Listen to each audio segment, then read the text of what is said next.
नमस्कार। आज के हमारे दूसरे विषय में आप सबका स्वागत है। एक मशहूर कहावत है, धरती सभी की ज़रूरतें पूरी करने के लिए पर्याप्त है, लेकिन हर किसी के लालच के लिए नहीं। तो आज हम इसी ज़रूरत और भविष्य के बीच संतुलन साधने वाले एक अहम मुद्दे की पड़ताल करेंगे। हम बात कर रहे हैं डाउन टू अर्थ यानी डीटीई में छपी एक रिपोर्ट की।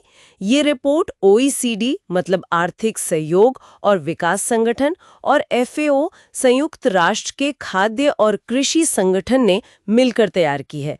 यह है कृषि परिदृश्य रिपोर्ट 2025 से 2034 तक। और हाँ, ये विश्लेषण अर्थव्यवस्था, कृषि, पर्यावरण, खाद्य सुरक्षा जैसे टॉपिक्स में रुचि रखने वालों, खासकर यूपीएससी की तैयारी करने वालों के लिए काफी काम का हो सकता है, प्रीलिम्स और मेंस दोनों के लिहाज से। तो हमारा इरादा है इस रिपोर्ट की खास बातें समझना, दुनिया में खेती के क्या रुझान है और सबसे जरूरी बायोफ्यूल और खाद्य सुरक्षा का जो ये पेचीदा रिश्ता है ना, उसे देखना, वो भी भारत के संदर्भ में। तो चलिए शुरू करते हैं। रिपोर्ट क्या कहती है? कुछ बड़े वैश्विक रुझान दिख रहे हैं। अगले 10 सालों में दुनिया भर में खेती और मछली का उत्पादन करीब 14% बढ़ जाएगा। हाँ, और ये बढ़त ज्यादातर आएगी मध्यम आय वाले देशों से, मतलब उनकी उत्पादकता बढ़ रही है। सही।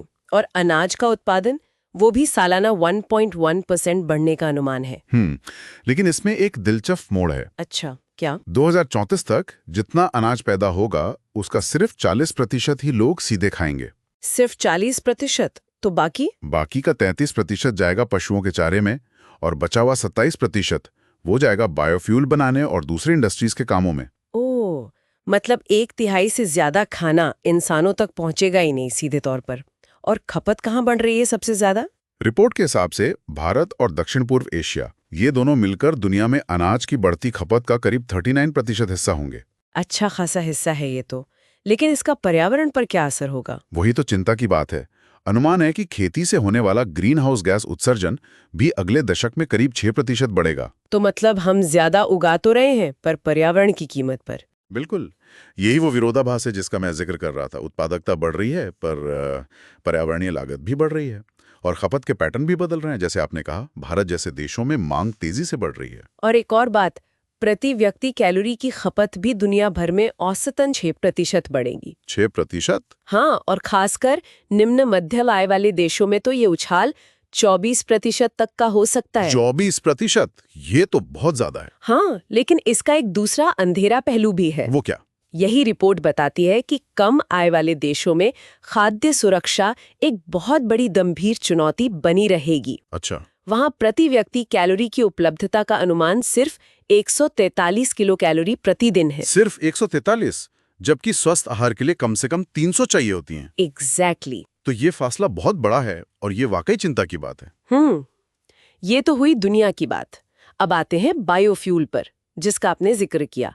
भारत में भी तो इस पर काफी जोर है। हाँ बिल्कुल, और रिपोर्ट भी यही कहती है कि बायोफ्यूल की मांग दुनिया भर में सालाना 0.9% बढ़ेगी। और भारत का अपना लक्ष्य है E20, यानी पेट्रोल में 20% इथेनॉल मिलाना। जी, और इस लक्ष्य को पाने के लिए अंदाजा है कि करीब 7.1 मिलियन हेक्टेयर जमीन की जरूरत पड़ेगी। 7 मिलियन हेक्टेयर? ये कितना होता है अंदाजन? ये भारत की कुल खेती वाली जमीन का लगभग 3% है। सोचिए, ये करीब करीब पूरे झारखंड राज्य के बराबर का एरिया है। बाप रे, इतनी जमीन सिर्फ इथेनॉल उगाने के लिए? मतलब वो जमीन जो खाना उगाने के काम आ सकती थी। हाँ वही, और सिर्फ जमीन ही नहीं, पानी का हिसाब देखिए। पानी, हाँ, गन्ने वगैरह में तो पानी बहुत लगता है। बहुत ज्यादा। 1 लीटर इथेनॉल बनाने में अलग अलग अनुमान है, पर करीब 8 से 12 लीटर पानी लग जाता है। 8 से 12 लीटर? उन इलाकों का क्या होगा जहाँ पहले से ही पानी की किल्लत है, महाराष्ट्र जैसे राज्य? बिल्कुल, तो इससे क्या होगा? खाने के लिए जमीन कम पड़ेगी, पानी पर भयानक दबाव बढ़ेगा, और खाद्य महंगाई बढ़ने का खतरा। हाँ, जैसे हमने पिछले साल देखा भी, 2023 में चावल की कीमतें करीब 14.5% बढ़ गई थी।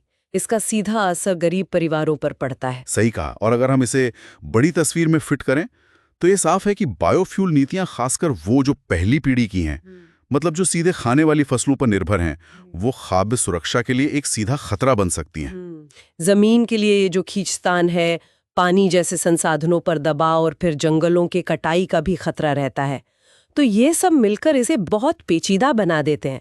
सवाल ये उठता है कि क्या हम वाकई खाने की कीमत पर गाड़ी चलाने का जोखिम उठा सकते हैं? ये तो बहुत गंभीर सवाल है। तो फिर इसका हल क्या है? क्या रिपोर्ट कुछ रास्ते सुझाती है? हाँ, कुछ समाधानों की बात की गई है। जैसे? एक है फीडस्टॉक में विविधता, इथेनॉल बनाने के लिए सिर्फ गन्ना या मक्का ही क्यों? हाँ, और क्या विकल्प है? जैसे शैवाल एल्गी से तीसरी पीढ़ी का इथेनॉल बनाना। इसका बड़ा फायदा यह है कि ये खाने वाली फसलों से कंपटीशन नहीं करता। अच्छा, तो जमीन और खाने पर दबाव कम होगा इससे। उम्मीद तो यही है। दूसरा सुझाव है बेहतर भूमि उपयोग योजना। मतलब ये कि बंजर जमीन या कम उपजाऊ जमीन का इस्तेमाल किया जाए बायोफ्यूल के लिए, खेती वाली अच्छी जमीन को खाने के लिए छोड़ा जाए। ये सुनने में तो ठीक लगता है। और किसानों को फसल विविधीकरण के लिए प्रोत्साहित करना, शायद एमएसपी यानी न्यूनतम समर्थन मूल्य को और मजबूत करके, ताकि किसान दूसरी फसलें भी उगाएं। फसल विविधीकरण तो वैसे भी जरूरी है। बिल्कुल। और आखिर में खेती की उत्पादकता बढ़ाना, कम जमीन कम पानी में ज्यादा पैदावार लेना। हाँ, ये तो हमेशा ही लक्ष्य रहता है। ये समाधान सुनने में तो सब अच्छे लगते हैं, पर सवाल वही है कि इन्हें जमीन पर उतारा कैसे जाए। सही बात है। क्या बंजर जमीन पर बायोफ्यूल उगाना आर्थिक रूप से फायदेमंद होगा? क्या उसके अपने पर्यावरणीय नुकसान नहीं होंगे? वाह, ये तो बहुत बड़ा असर होगा। हाँ, और OECD और FAO जैसी संस्थाएं इसमें मदद कर सकती हैं, पॉलिसी बनाने में, तकनीकी सहायता देने में। पर वो सही संतुलन साधना, वो सबसे मुश्किल काम है। तो कुल मिलाकर ये रिपोर्ट एक तरह से चेतावनी भी है और एक अवसर भी दिखाती है। बिल्कुल। ये हमें याद दिलाती है कि हमें ऊर्जा की जरूरतें, लोगों के लिए भोजन की सुरक्षा और हमारे पर्यावरण की सेहत, इन तीनों के बीच एक बहुत ही नाजुक संतुलन बनाना होगा। हाँ। उत्पादकता बढ़ाना जरूरी है, लेकिन साथ ही साथ टिकाऊ तरीके अपनाना भी। ये भविष्य के लिए, खासकर भारत जैसे बड़े और बढ़ती आबादी वाले देश के लिए बहुत ही ज्यादा महत्वपूर्ण है। और अंत में एक सवाल शायद श्रोताओं के लिए सोचने को छोड़ सकते हैं हम। जरूर। क्या ये जो तीसरी पीढ़ी के बायोफ्यूल हैं, जैसे शैवाल से इथेनॉल, क्या ये वाकई बड़े पैमाने पर काम कर पाएंगे? क्या ये आर्थिक रूप से और तकनीकी रूप से व्यवहारिक होंगे? ये वो सवाल हैं जिन पर हमें और आपको सबको सोचने की जरूरत है। उम्मीद है इस चर्चा से कुछ जरूरी मुद्दे उभर कर आए होंगे। अगर आपको ये जानकारी उपयोगी लगी हो तो प्लीज इस चर्चा को लाइक करें, हमारे चैनल को सब्सक्राइब करें, और आपकी जो भी प्रतिक्रिया हो या कोई सवाल हो तो नीचे कमेंट्स में जरूर लिखें। आज के लिए इतना ही। धन्यवाद।